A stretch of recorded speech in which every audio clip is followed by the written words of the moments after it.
இயக்கத்தோட மாபெரும் தூணா இருக்கிறவர். அவர் வந்து வாழ்ந்துகிட்டு இருக்கிற ஒரு காமராஜர். அவ்வளவு எளிமையானவர்.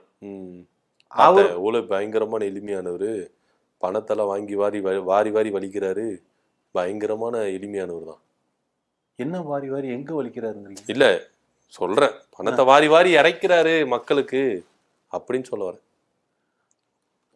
ஏங்க அவன் வந்து வாங்குற காசுல கமிஷன் அடிச்சு வீட்டுக்குள்ளார வைப்பானுங்க. யாரு? புஷியானந்த் மாதிரி. ஏங்க நான் என்ன, புஷியானந்த் ஐயா வாங்குற காசை அப்படியே செலவு பண்றாரு. தலைவர்கிட்ட இருந்து வாங்குற காசை, அண்ணன் விஜயநாட்ட இருந்து வாங்குற காசை அப்படியே செலவு பண்றாரு. அவங்க வீட்டுக்கு. அவங்க வீட்டுக்கா? வேற யாருக்கு? ஏங்க என்னங்க என்ன பார்த்தா என்ன பைத்தியக்கார தெரியுதா? இல்ல ஒண்ணும் தெரியாத புரியல. இல்ல தமிழக வெற்றி கழகத்துல அப்படி இருப்பாங்களோ நீங்க ஒரு சின்ன சந்தேகம். தமிழக வெற்றி கழகத்துல அப்படி இருப்பாங்களவா அப்படின்ற ஒரு சின்ன சந்தேகம். ஏங்க நீங்க ஆரம்பத்துல இருந்தே ஏடா கூடாம பேசிட்டு இருக்கீங்க. புரியுதுங்களா? இனிமேல்லாம் டிஎம்கே ஆளோட உட்காந்து பேசுறது எனக்கு விருப்பம். நான் டிஎம்கேல இல்ல சார். நான் ஒரு நெறியாளர்.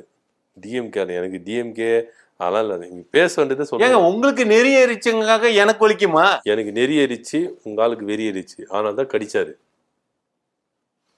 எதுங்க அவனை பேசுறீங்க சார்? நான் நெறியினதுக்கு நீங்க வெறிங்கிறீங்க. ஒரு ஃப்ளோல பேசணும்ல, அதுக்காக ஃப்ளோல பேசணும்னா அதுக்குன்னு இப்படி அறிவில்லாத பேசுவீங்களா?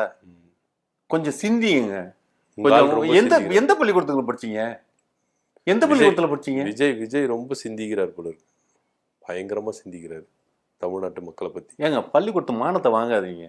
கொஞ்சம் படிச்சவங்களா இருங்க. படிச்சவங்களா இருங்க. உங்க கட்சியில நிறைய பேர் படிச்சவங்க இருக்காங்களா சார்? இல்ல கேட்கறேன் சார்.